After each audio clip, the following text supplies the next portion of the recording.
Wong ilahi ngawigana mastu Purnama sidhem mastu silat meriwang jagat karana siran tandha kawisesaning bisa nasana sinawung langan wilopo yestu masih tantu lampahing budo dengan tutur katula tetelo mritulat walaging projo winurusita ngupama paraming niskara tumiying jaman purwa winardita menglolota mangkya teka wasaraning gupita panggung perlambang matumpa-tumpa panggung panggeng panggunggung sang murwengkata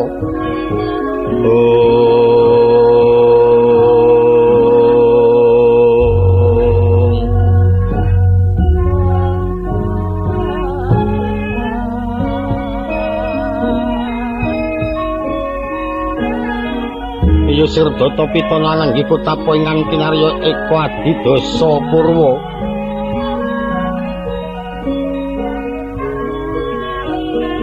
eka marang sawijadi marang linuwih dasa wilangan 10 purwaraning kawitan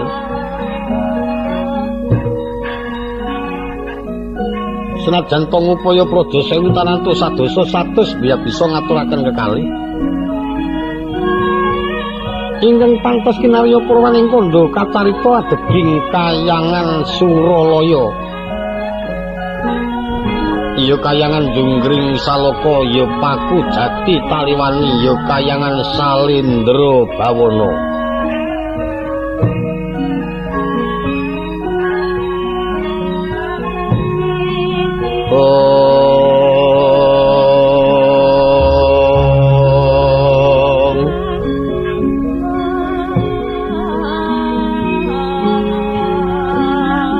upama to katiti kang sanyatane ngendi kayangan Suralaya iku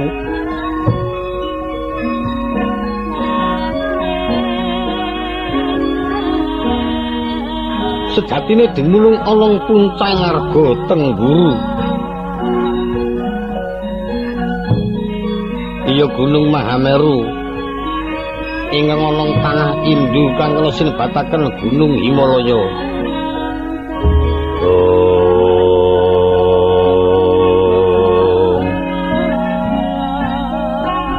ing kono papaning para Hapsara, para dewa ya para Jiwandana. Nanging aja kleru penampa. Ing atase dewa iku dudu kang maha kuwasa.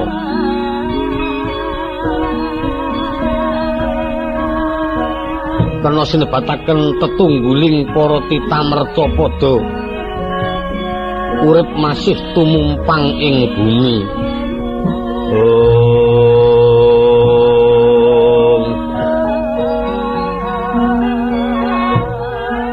Apa sababe pinaringan aran kayangan Suralaya awit ing kono mengko teges tembung Sura wis ngaliwani Laya Pati merga saka gedhening gunung sapa ing wani munggah kayangan Suralaya wong kang wani mati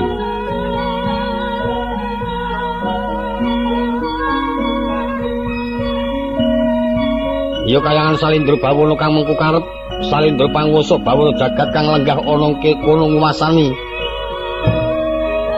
para titah merta padha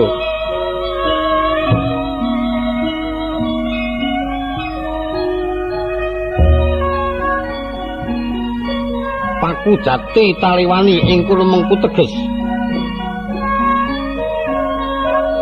tembung paku kekencenganing ngaji dadi malungsa talipaning setingang para murka wani wis ngarani 1001 tak kira ora ana titah kang bisa anglakoni kenceng pambudine tan bisa angudal kamurkanira ngetokake nggone dadi manungsa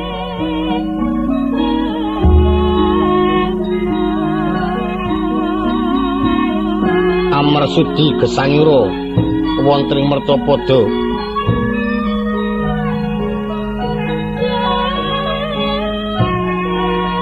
ya kayangan Junggring Sloka ingkang sejati tembung kleru wis kebacut kelantur ingkang bener kayangan iku Junggiri Saloka arane awit tembung Jung wis ngalih pucak diri Gunung Saloka wis ngalih papaning marga ingkang kinarya lenggah para hapsara kang ambek suci. Yen Kacandra mengkeraken Gunung Jamur Dipa ngananaken wana Tegal kepanasan ngiringaken Kawat Candra ngayunaken plataran ingkang langkung wiyar.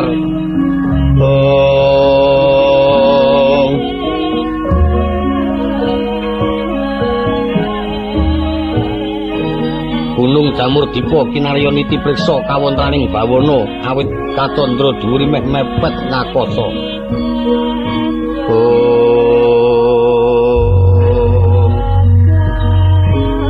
Wana Tegal kepanasan kang kinarya pangonaning para kewan ing kayangan kang wilangane 145. Pantal panggung bisa tata jalma kang den kuwasani marang Sang Hyang Gadhongawuk.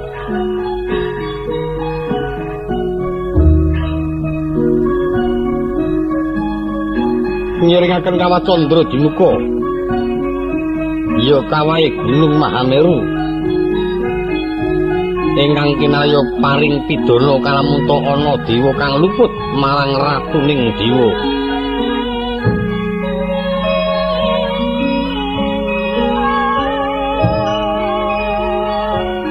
Ngajengaken plataring Gunung Pandhawaru kang kinarya pacak pasebaning para putra-putra Jiwandana.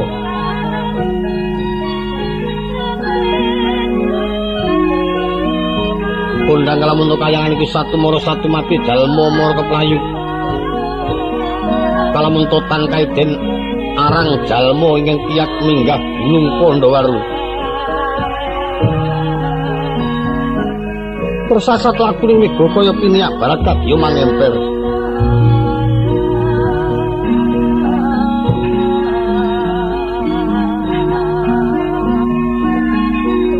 Mandura geng sami manggung kena dewe pangaribawan kayangan.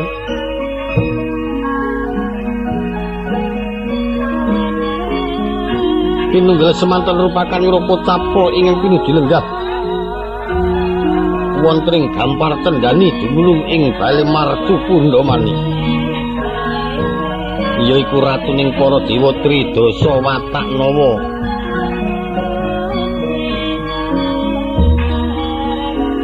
Kalam Kacandra dasa namani tembung dasa wilangan 10 nama merdeni kekasih. Wenang den ucapno wa wisik Sang Hyang Permesti Bathara Guru.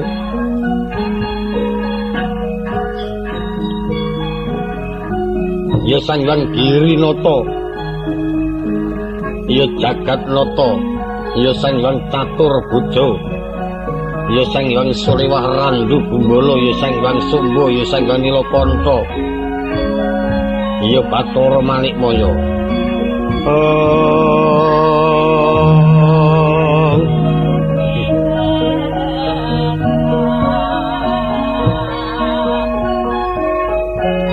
Pramila keparang wisih Sang Hyang Permesti Bathara Guru awit ing kono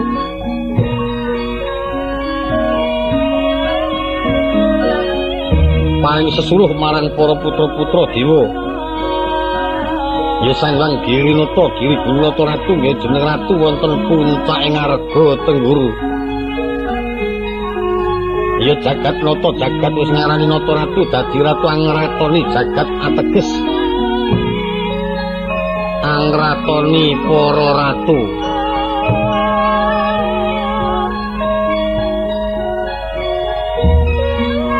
Catur Buddha, catur wilangan papat Buddha wis ngarani pangan. Sang Hyang Guru kaya dene menang paring sandang pangan marang para titamerta padha.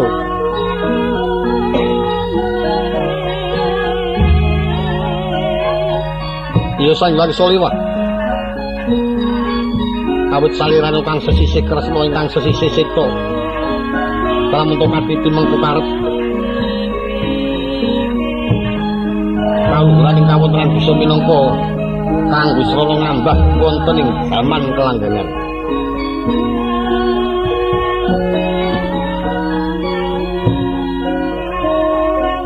Ya Sang Hyang Randu Gumbala, Sang Hyang Permesti Bathara Guru minangka dadi pangayoming para titamerta padha.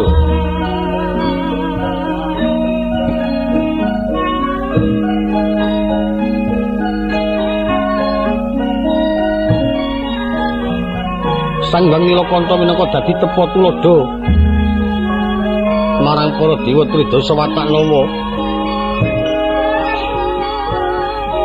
Ya Sang Hyang Sumba Dasar bagus warnane.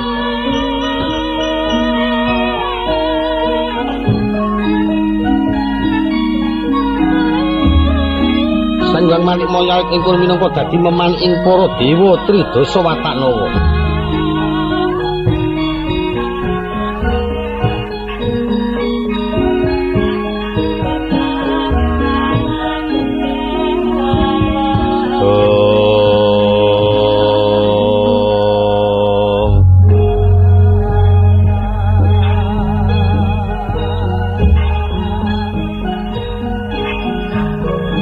Rikala semana nuju lenggah wonten ing dampar kendele mek kasur babut pramudani ngagem tirta jebat pacuri sinawulan Gandawida.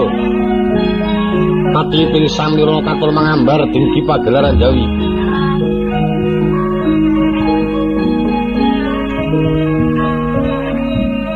Mengkanaken para abdi kang sami nampi putraning pasawanan.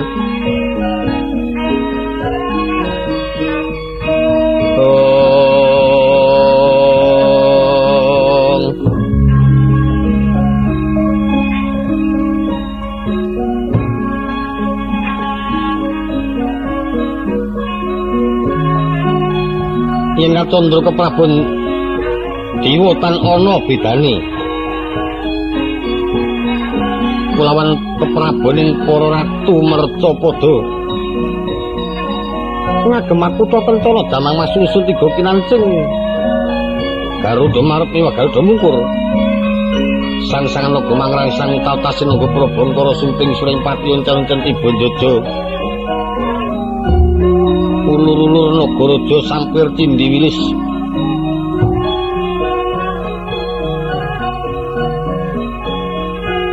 bilang kelar bau kang sarwa bebingilan atas swara kampus cinepok riningdo cinawi uncal mas ginepeng lancingan cindhi puspita cinautan bebadong diwangkara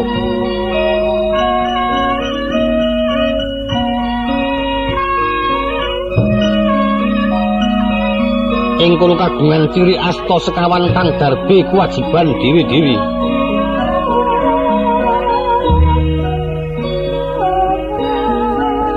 Asta kang kaling asta pusaka. Banyu pangrupan pin kembangi kayu klepu dewa daru. Ingkang kalih ngasta pusaka. Cis Jaludara saha Cis Trisula.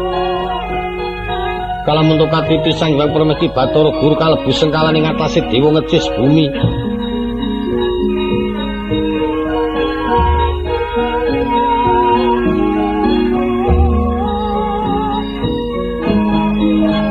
Rikala semana katon ing kadya Jaladri ning kadya Arga. Mulat kiswaning para putra-putra dewa Tridasa Watanawa.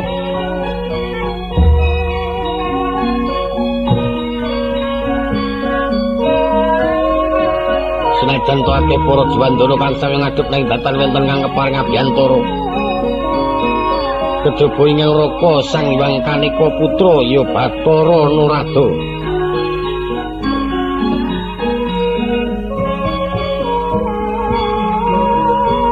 Ingkang minangka dadi pepatih ira Sang Hyang Permesti Bathara Guru.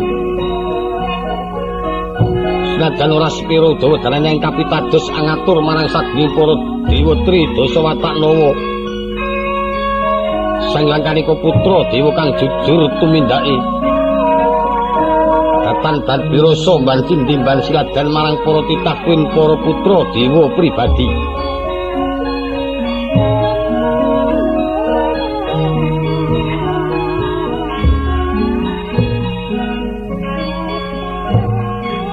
Sang Hyang Kanika Putra mengkaken marang putra ing Kahyangan Suralaya Bathara Penyalian.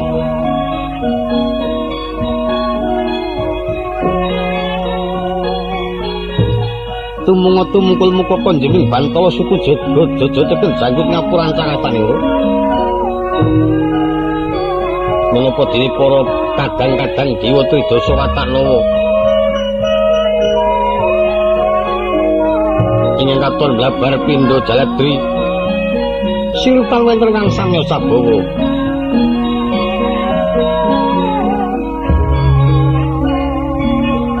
sirping kawontenan kepireng swaraning gongsa Lokanata kang muni tanpa tinabuh angratik swara kang bisa amuwi asling paswananing kayangan Suralaya.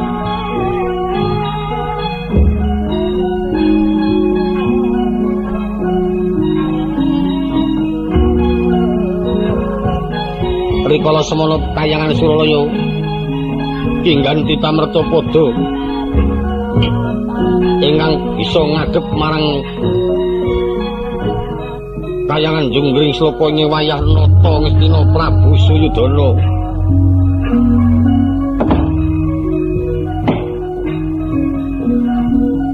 Kadheraken ingkang pamanuju ngestina Begawan Durna.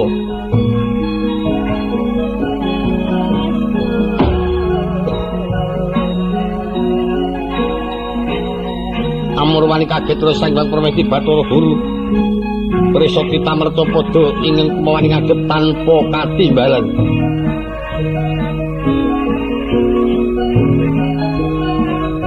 Rikala semana wis tumeka ing titiwan tiar sumedhar sabda. Song-song gilap kaboyong sangka telenging kayangan minggah wonten ing Palenggang Agung Dampar Tendani. Sinarengan swaraning alun banteng kawah candra dimuka. Kaya mriyem Gurnanda angurmati marang lenggayura Sang Hyang Permesti Bathara Guru. Jumuguring kawah candra dimuka sinarengan horeg ing Paseban. Kaya gabah dinter. Marata kanca jajare kanca ndodok kanca maju kanca ngangseng.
Puspitarem kapiwsing samirana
Tino ning pasewakan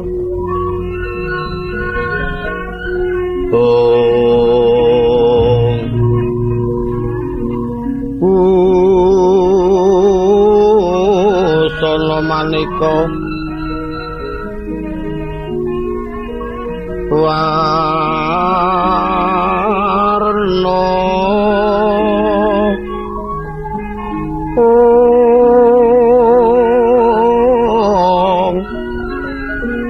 Pak kung puspiteng udyono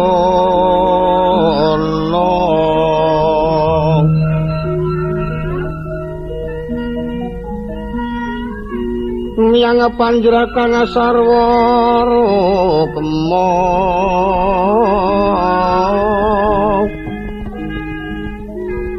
renggeng manik narawata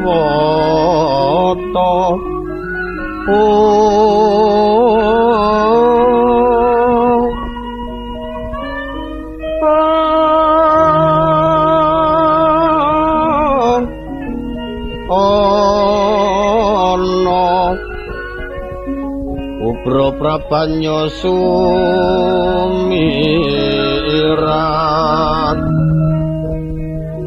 kenyaring tejo leliweran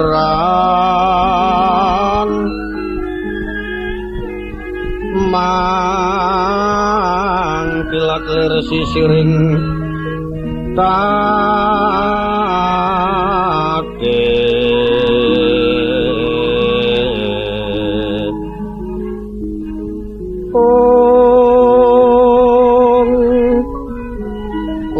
kekondo amre mingin kati uping maruta mandra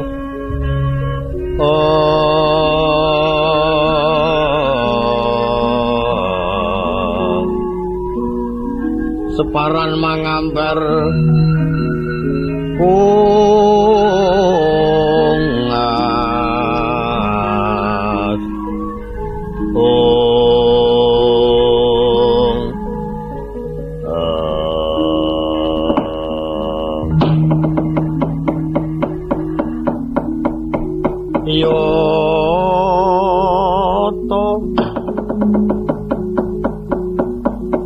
sedengiro ingkang siniwaka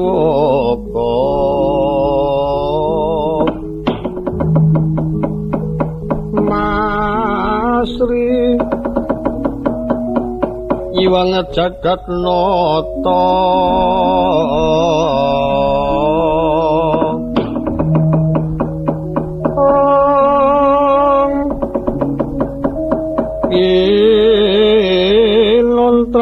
kontrang sang rekena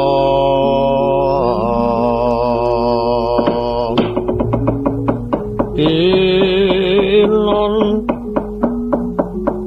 katon asri rengganing busana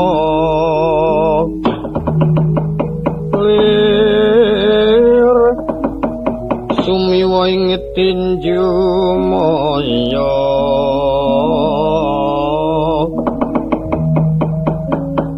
kadal nalariosan nata dewa pinadara alon sabdanira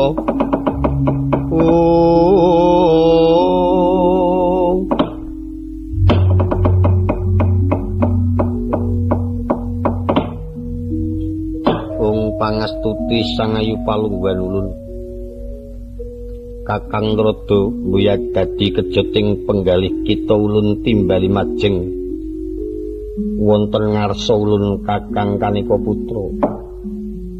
Ong Siwarsana, nggih ulun tampi tangan kekalih pangandikanipun Adi Guru. Ingkang rumentah dhateng ing Raka Sigra pangudal-udal suduk wangsul. Saderengipun ing Raka nampi pangandikanipun Adi wonten Jawi nggadahi raos kumarasan. Kageting manah kula saksampunipun Adi pramesti ngendikaaken bilih miji dhateng ing Raka Kadi Siram Tirta Aiswindu tata tentreming manah ulun. Mekaten Kakang Rada mbuya mukal awit dangu ingkang rayi. Mboten angaturi Kakang Rada tuwin para putra-putra Jiwandana ngadhep wonten pasawanan. Nggih. Kadiparan kawontenanipun para putra-putra dewa medal dinten puniki Kakang Rada. Engetipun ing Raka kados mbuya wenten ingkang ngliruaken para putra-putra Jawata ketingal ngadhep ing Abiyantara tansah cumadong dawuh menapa ing ngakersakaken. Syukur bejo sewu penyarian semenuga kita padha basuki. Kula nuwun nampi pangestunipun Rama padha pukulun kados mboten kirang tunggal menapa.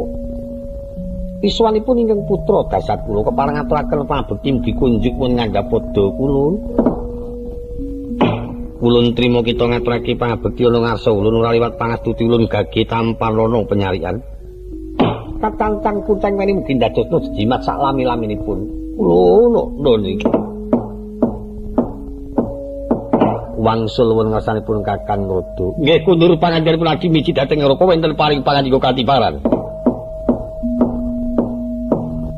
Istanipun wonten ing ulun rembag lan ulun badhe mangertos menggah kawontenanipun goro-goro ingkang leluh wonten kayangan. Nanging dereng ngantos ingkang rayi nyuwun prisa dhateng ngarsanipun Kakang Rada. Mbok bilih mboten klentu ing pandugi menika ingkang wayah Prabu Jaka Pitana ngadhep wonten kayangan tanpa katimbalan dening para dewa. Dipun tutaken kalian Begawan Durna Kakang Rada. Kencang warudaya ngono ya. Saking wawasanipun ing Raka ngendikaken bilih kayangan wonten goro-goro ingkang mongko dereng ngantos Adi Pramesti paring pangandikan sampun wonten bukti-bukti bilih wonten Tamercapada ingkang ngadhep tanpa katimbalan mbok menawi saking pandugi kula ingkang nimbulaken goro-goro yetita ing kesuwan tanpa katimbalan menika yen mekaten boten wonten awonipun Suyudana badhe ulun timbali.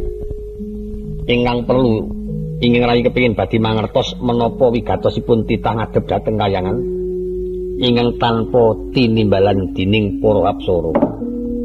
Nyumanggaken namung ingkang Raka ngaturi paweling dhateng Adi Guru ingkang atos-atos paduka menika dewa. Ulun aturi netepi anggenipun jumeneng dewa. Mbuyake ing pengaruh Adi Pramesti mbuyake ing nindakaken mban cindhe mban siladan. Ingkang leres dipun leresaken kang lepat kaparinga pidana ing murwat kaliyan kelepatanipun. Mekaten Kakang Rada. Suyudana Kurupati kula nuwun wonten paring pangandika kulun.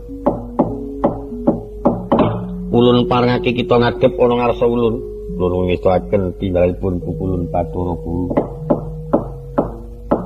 So Pendhita Durna semono uga kita ulun parengake ngadhep ana ngarsa ulun. Oh inggih ngestoaken dawuh pukulun. Kepareng ingkang wayah kekalih ngadhep ngarsanipun pukulun mugi ampun ngantos wonten tulasari. Ulun lilani Suyudana lan Pendhita Durna. Iya lumeng saredutan ing Sang Narapati.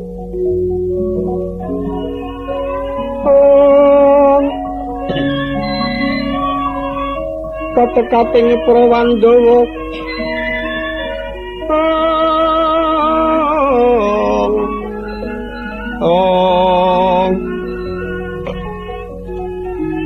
tumandha sadyan mangarsa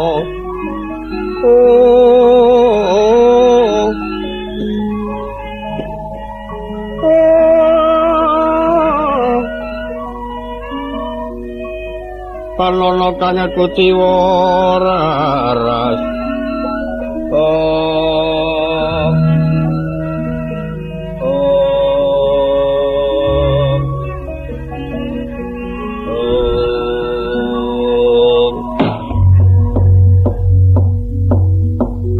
kita padha basuki ngadhep ana ngarsa ulun Suyudana. Kula nampi pangestunipun pukulun kados mboten kirang setunggal menapa. Mboten sanes sungkeming pangabekti kula kunjuk wonten ngandhapada. Iya ulun trima pangastuti ulun gage Tampalana. Acancang puceng weni mugi ndadosna jejimat. Senajan pelita Durna semono kita padha basuki. Pun pangestunipun pukulun kados mboten kirang setunggal menapa. Sungkeming pangabekti kula kunjuk wonten ngandhapada kulun. Iya Durna ulun trima. Apa marmane kita ngadhep tanpa ulun timbali. Sak pandurat ulun kaget ing atase kita iku titah mercapada tanpa tinimbalan, tanpa ana kang murba. Kita kumo wani ngadhep. Ing wayah titah ing saestunipun titah menika kedah kedunungan kalepatan. Mbok menawi wonten lepat pisuwan kula utawi matur ing kirang trapsila nyuwun gunging samudra pangasami ngageng mugi kaparna dhateng ing wayah kekalih. Iya kaya ora dadi apa Suyudana. Pisuwan kula pisan ngaturaken pangabekti sampun kula aturaken ing kaping kalih. Ing wayah mboten sanes namung badhe nyuwun pejah wonten ngarsanipun pukulun Bathara Guru. Apa sababe kita titah kang durung tumeka titiwanci? Tumeka ing titiwanci kapundhut marang Jawata teka kita ngaturake menawa kepingin njaluk sirna margalayu. Awit kula sampun mangertos sampun midhangetaken anginan bilih benjing Brantayuda menika calonipun ingkang wayah Kurawa badhe kawon. Kawonipun Kurawa mbeta korban ingkang mapinten-pinten nyawa. Kelebet ingkang wayah piyambak temtu dados korbaning peperangan. Tenimbang kula pecah wonten tanganipun para kadang kula Pandhawa. Prayogi kula pecah wonten askanipun pukulun Bathara Guru. Nyemanggaken kaparing papan ingkang langkung utami matur sewu sembah nuwun kalajengipun kalebetna wonten kawah badhe kula tampi sekadar mlembu kulun. Nyemanggaken pukulun panuwunipun ingkang wayah anak Prabu Jaka Pitana senajan to ingkang wayah piyambak semanten ugi yen pancen perlu kapejahana sak menika kemawon. Benjing hitam tu pejah sak menika hitam tu pejah. Kita calone bakal ngadepake perang Brantayuda. Nanging kita wis darbi wawasan yen Brantayuda iku kita sakadang bakal kalah. Mekaten Ulun. Ing atase peperangan kang durung dialami kok kita bisa mangerti yen calon kalah. Bukti nyatanipun saben gayuh wayu temtu kawon. Saben ngudi kanugrahan kawon kalian para kadang kula Pandhawa. Kula trimresani wahyu menapa kewan persasat ing tumpuk wonten Garing Amarta. Perang Brantayuda iku minangka kanggo nitik marang kejujuraning para titah mertapada. Sapa ingkang kalah Brantayudane ya kuwi wong kang salah tumindake.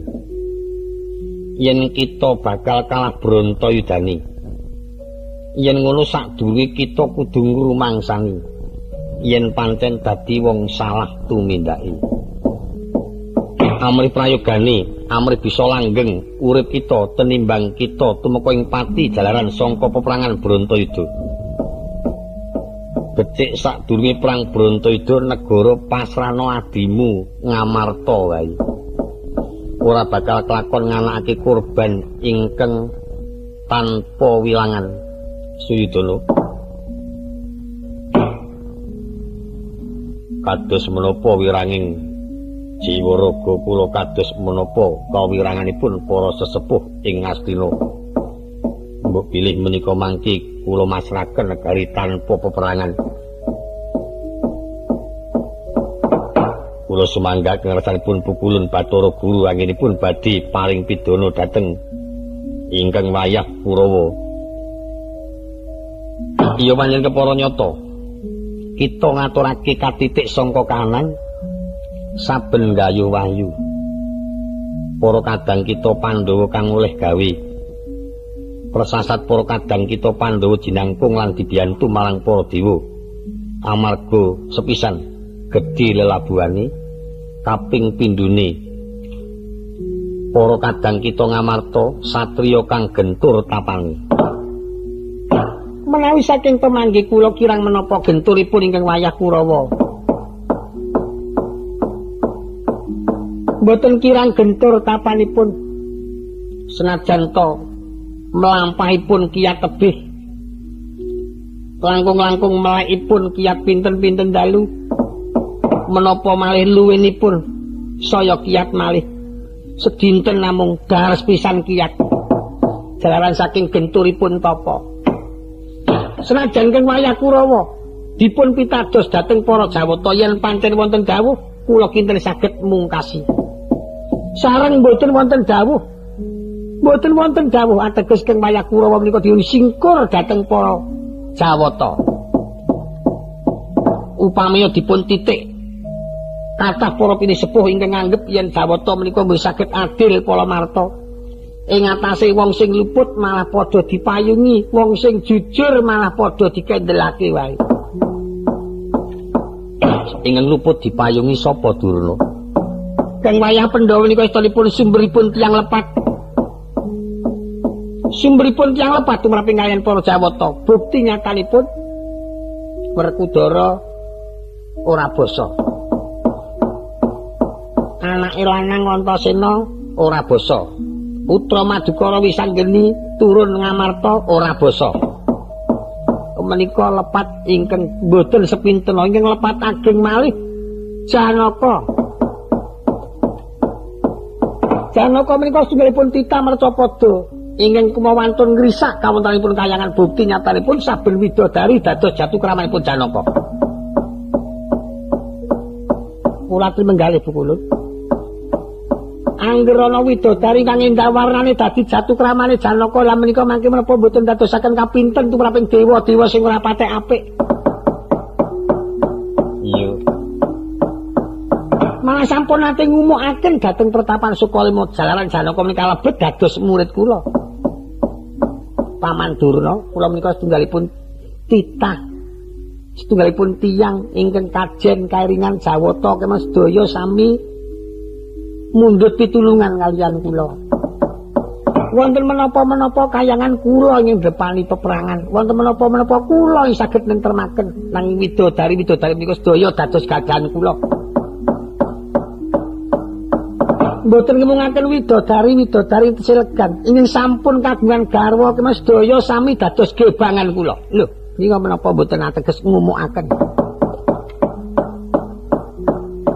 Mboten ngemungaken garwanipun para dewa-dewa senajan to garwanipun Sang Hyang Guru piyambak. Menika dados gebangan kula.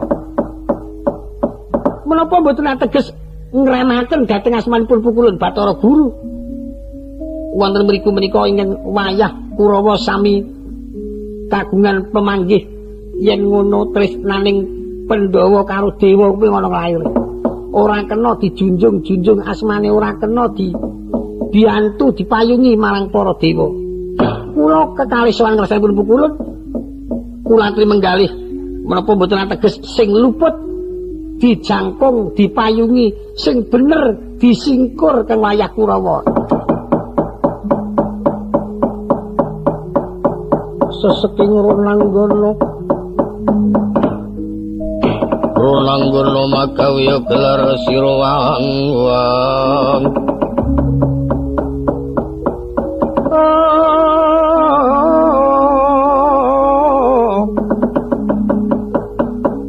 Mlata telenging payudan mawa satru kang wis ngebaki ing paprangan.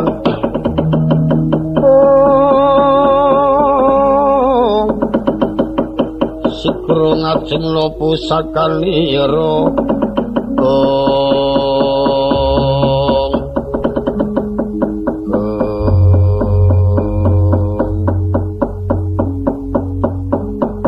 ngajwala disangayu palungguhan ulun.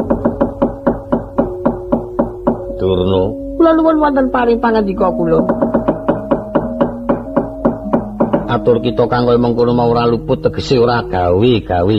Kula menika sampun sepuh. Kula menika sampun ragi sak cekap yuswanipun mboten perlu kula damel-damel matur menapa lasipuniwa semanten.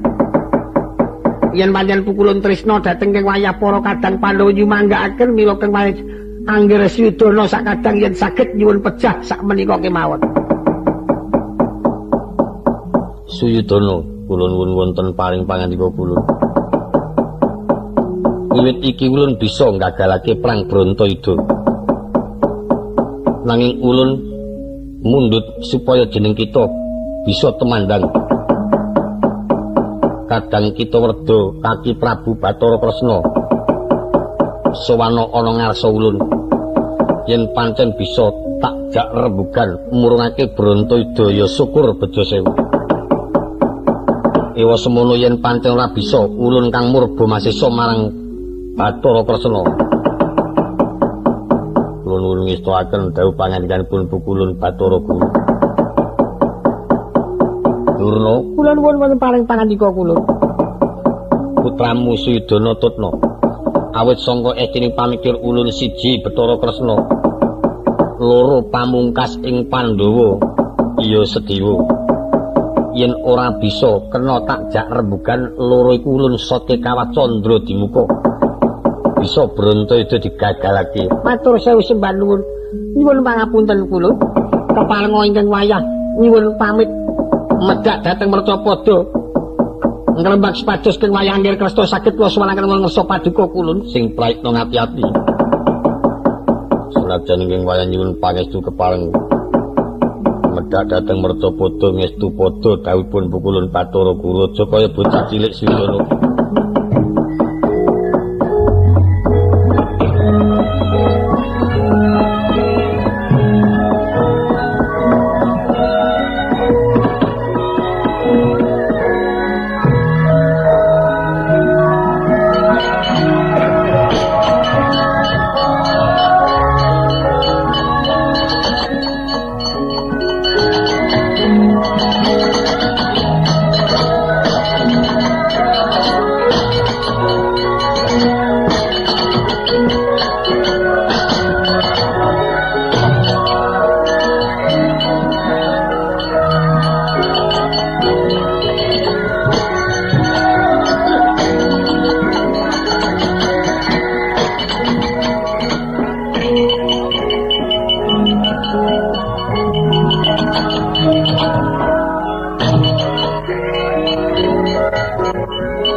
Pun kepareng matur ngersanipun Adi Pramesti Bathara Guru.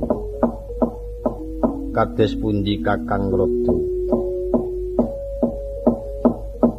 Anggen kula badhe matur ngersanipun Adi Pramesti namung badhe nyuwun prisa. Ingkang wayah Kresna kaliyan ingkang wayah pun Sedewa badhe katimbalan ngrembak gagalipun Brontoyuda. Menika menapa kinten-kinten sampun leres. Kula mirengaken aturipun Begawan Durna. Kados tinata braja rungih daganipun ingkang rayi ing atasipun ingkang wayah pun Arjuna Cumantaka kados dene priya pribadi wonten Mercapada.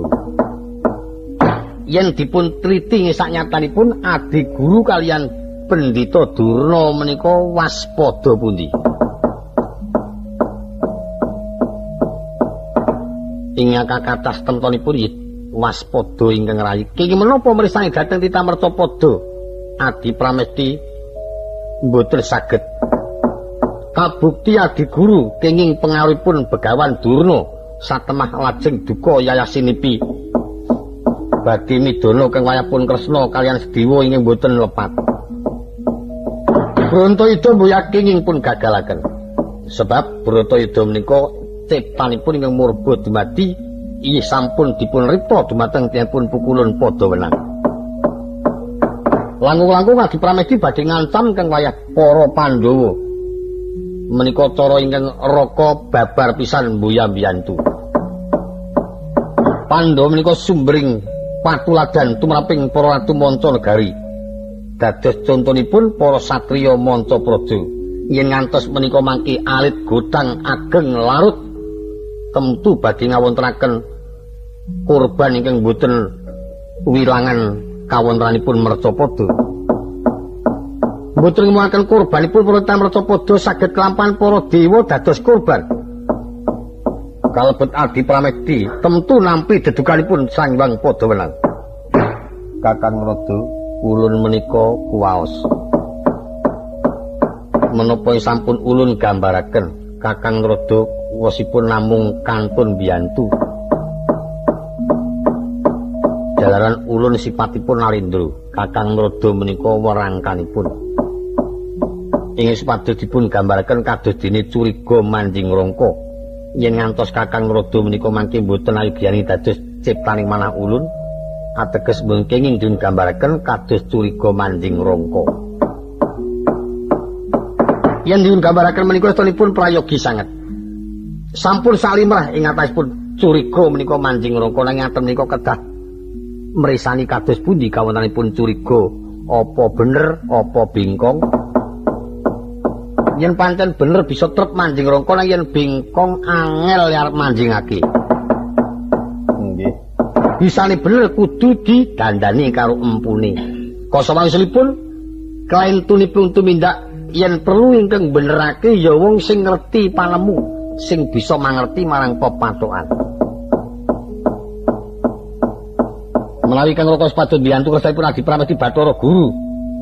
Niat cara ngraka dasat ulun terima mboten dados dewa.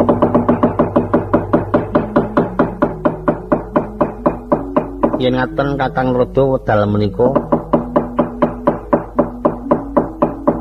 mbuya kenging ngagem-agemaning jawata awit ulun gadah pemanggi ingkang mekaten ing isinipun badhe nentremaken kawontenanipun kayangan badhe ndandosi dumateng kawontenanipun jagat. Kakang Rada mbuya nayogyani badhe ndandosi dumateng kawontenanipun jagat. Kakang Rada mbuya nayogyani.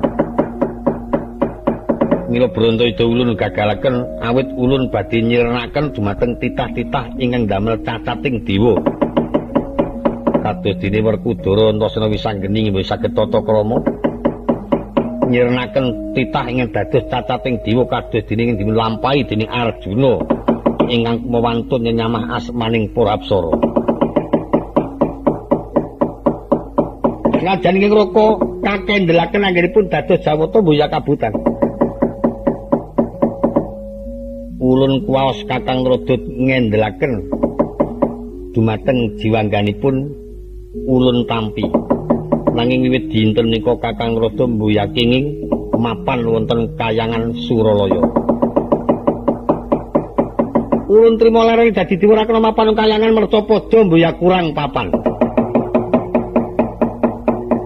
Kayen ulun padocet wingking dumateng tumindak ingkang lalisir saking paugeran terima mbuya mangertosi kawontenanipun kayangan Suralaya. Dupi Adi Pramesti menika sepatipun Narendra Dewa ingkang gedhe pangwasane. Nek dipun padosi sangatanipun pangwasa menika ora kena kanggo memedi.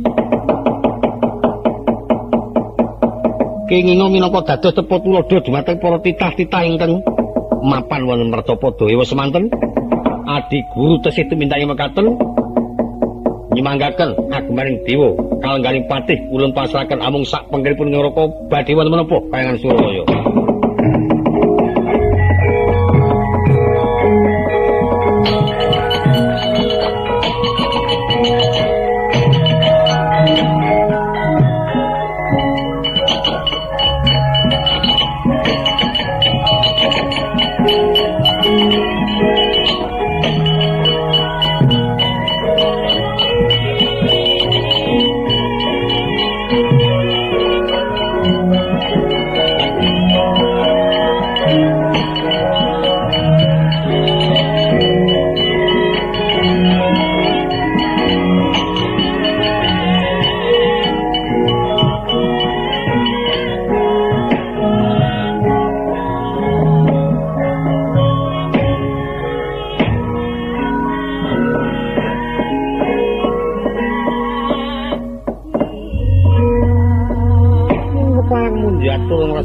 Pukulun Bathara Guru penyarian apa menawi kelajeng-lajeng menika mangkin menapa mboten ndadosaken rengkaning kayangan menapa mboten nimbulaken raos kontrang kantringan para dewa Tridasa Wataknawa wis kita aja melu-melu malah dina iki kita ulun percaya metu sangka ing jabaning kayangan kadang kita werda Bathara Brahma tuwin Sang Hyang Yamadipati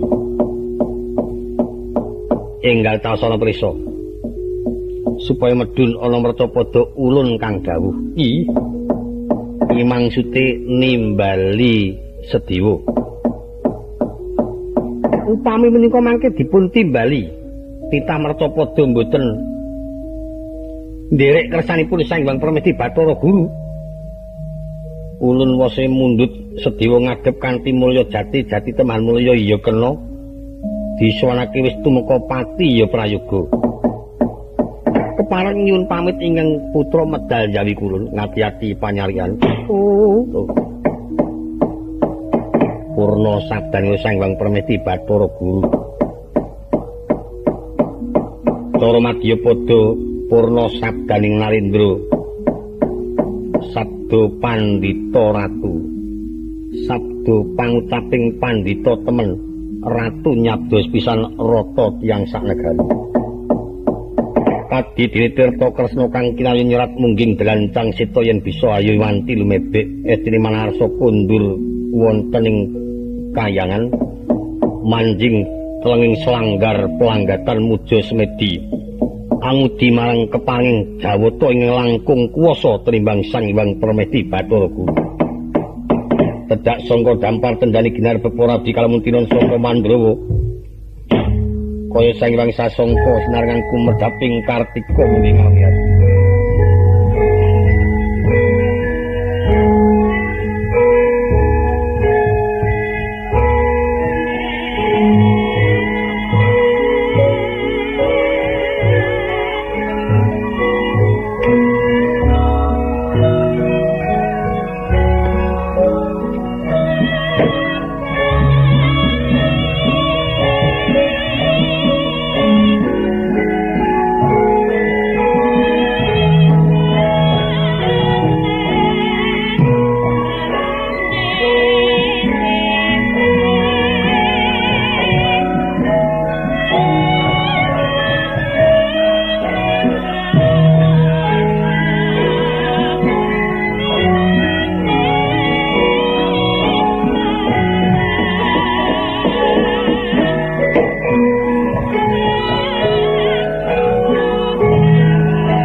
kacarita Sang Hyang Permeti Bathara Guru wis kundur makayangan sawetawis anglangkungi para pusaka ingkang mapan wonten ing pagedungan katitik yektitan ana kang owah kulawan gumingsir amurwani tentreming penggalira Sang Hyang Permeti Bathara Guru datang kepareng manjing wonten ing gedhong Gupit Mandragini Wusana Ratut kepraboning Dewa Cara Ratu Merca padha ngagem keprabon kapanditan Giya manuksming wonten ing selanggar pelanggatan muja semedi ngrambut jantur anekung dumateng Hapsara ingkang mahakarya jagat aminta pangayoman marang Hyang Sang Hyang Pada mulih bisa katarima nggih semedi ambingkas marang para titah kang denanggep lepat. Nggih rumangsa semedi Hyang Permeti Bathara Guru datang kacarita panenggih inggih wonten pagelaran Jawi. Sang Hyang penyarian ngawi sagunging para kadang putra Dewa Tridasa Wataknawa. Pengawining asta ketingal wanter pindhaku mlebeting dwaja katiyuping samirana. Kageting para yang para Jawata sigra nggih amerpeki pating bleber lakune pindha tatit mungging tapling pawana.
Sagung Prajiwandana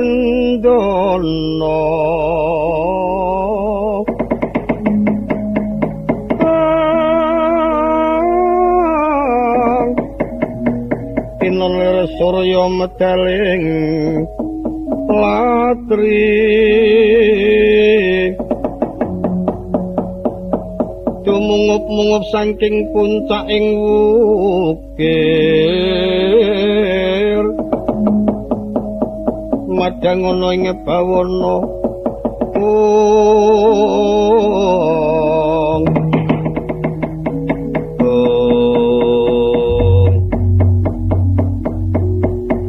Adi Bathara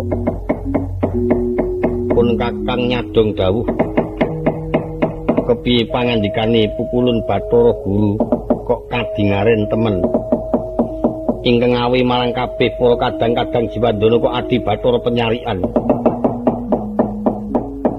Ungi laing Adi Bathara pun kakang nyadong dawuh kepiye ngendikane Pukulun Bathara Guru Ungi laing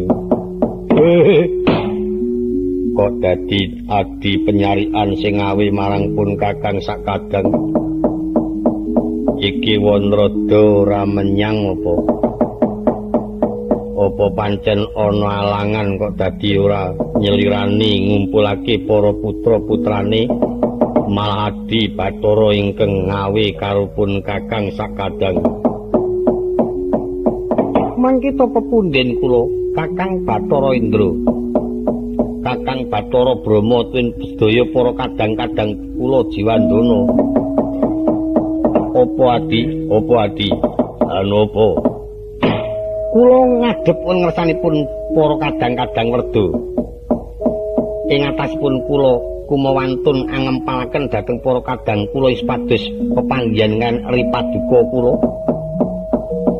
menika minangka dados badan wakilipun Ramapada Pukulun Bathara Guru ingkang isinipun kawontening kayangan menika wau ngrembak kawontenanipun gara-gara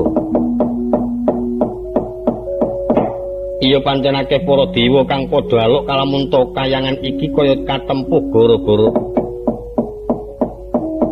aja maneh pengaribawani perbawani memanone wae bisa beneh kelawan ingkang wis-wis. Derenganto dipun teliti sanyatanipun kawontenan gara-gara menika wau kapinujon wonten titah ingkang ngadhep wonten ngarsanipun Ramapada Pukulun Bathara Guru. Ih, Prabu Sudana tuwin Begawan Durna. Panggugatipun Prabu Jaka Pitana kejawi namung gadah raos kemeren kalian para wayah-wayah Pandhawa. Mboten perlu kula aturaken kata-kata ingkang maksudipun Sudana kan Durna menika nyuwun pejahipun Kurawa. Awit tipis manahipun Sudana calon Brontoida menika badhe kawon. Mengkono di banjur sakwise mboten nginten menahipun Pendhita Durna ngetingalaken awonipun para wayah-wayah Pandhawa ingkang kata-kata satemah Pukulun Bathara Guru duka yayasinipi awit saking daya pengawipun Begawan Durna saengga kepareng pangendikanipun nimbali dhateng Bathara Kresna ingkang kapitados Iya Sudana kaliyan Begawan Durna ing kaping kalih penyaipun Kakang Bathara supados nimbali dhateng ingkang wayah Sedewa. Syukur saged dipun adhepaken tasih mulya temah jati temahan mulya. Ewa semanten senajan to dipun adhepaken sampun dados kuwandha Pukulun Bathara Guru badhe nampi. Kalih menika ing minangka dados sumber kekiyatanipun para Pandhawa. Ingkang kapercaya pun Kakang sakadang apa ana dewa kang piniji mboten wonten margi jayana Kakang Bathara Brama tuwin Kakang Yamadipati upama iki mengko iso ketemu Sedewa ditimbali ora manut dipun rada paripeksa senajan to dipun pejahi tentu dipun tampi niki ora gampang abot kewajibane awake dhewe Apa sebabe abot ing atase dewa nimbali titah kok dadi bisa digunemake yen abot. Upaminipun dewa dipun timbali cetha yen boten purun tentu badhe ngawontenaken perkawis. Sepira banggane titah Mercapada Sedewa prayoga dicekel banjur dipidana. Kebacuta mati ora dadi apa. Arak sedewane lah kanca-kancane mangke mboten wonten trimaipun para waya-waya Pandhawa. Adi penyalian kula pukurun upama ana tangkrimane para putu-putu Pandhawa yen saged sedaya dipun pejahi mboten menapa-menapa. Pandhawa bisa tumeka pati mengupamane para putra-putra banjur ora nrimake yen saged sedaya pun rampet pejahi. Mongko putra-putra kuwi sing akeh anake Janaka seka kayangan. Upama putra-putra kuwi kabeh dipateni njur ibune ora trima upamane. Yen saged pun pejahi sisan mawon. Mongko ibune para putra Pandhawa kuwi anak dewa. Mengko nek ana salah sijining dewa sing ora trima, yen saged pateni sisan. Mboten saged matur. Menika dados kewajibanipun Sanghyang Permati Bathara Guru. Nek pancen kudu dipateni sisan tak nyicil mateni dewa-dewa sithik. Mengko gawean Mercapada keren-keren dadi sing ditandang iki sing abot-abot sithik. Ki awake dhewe ora samikirake bab pemburine. Sing pokok Sedewa kudu bisa disuwanake syukur aja nganti kedengangan dening para Pandhawa. Becik kaya mengkono Adi Yamadipati. Awiyen nganti akeh-akeh sing tok rembug ora urung ki mengko malah dadi cuntel lakonmu. Kakang Bathara Indra kapitados ngatur para apsara pados patak baris. Sakwanci-wanci wong kedadosan menapa-menapa ingkang waspada. Lho iki ana gegedadian apa? Kok kudu para dewa-dewa nggunakake marang kawas titane. Rembag menika wawih tonipun amit sewu. Nanging ampun ngantos dadosaken sengkeling penggalih. Iya kepiye? Wa Bathara Narada mboten nayogyani. Menika kula mboten nampi dawuh lan kepeksa kula aturaken. Kabeta dhateng kawontenan menika ing ragi ruwet. Satemah wa Bathara Narada masraken keprabaning dewa. Wedal menika dipun tundhung medhak dhateng Mercapada. Nek ngono iki ora ana Narada, mboten wonten. Pandhen wonten Narada kuwi sering-sering cok ngono kuwi. Angger muni mutung mesti sing dipengke iki yo bali ngono. Wis tau ana pedoman kagol titik bali duweni uni ngene. Engko rasah lunga nek ora dampir karo Yamadipati. Ngono kuwi. Tinggi ngaten menika kula atri menggalih.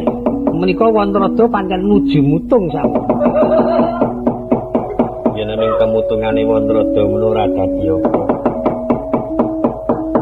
Nanging lek komplang ora ana patihe kuwi ya kudune dadak golek patih mongko golek patih sing persis wonten rada. Terajange ora ana. Mboten wonten. Ya terajange ya cerobone. Yen ngono aku tak njaluk pamit mangkat dina iki ngatos-atos kira-kira. Mangsa Buddha kahanan kayangan Suralaya kula sumanggake ngesanipun Kakang Bathara Indra cukup aku dhewe sing ngembas kayangan Suralaya.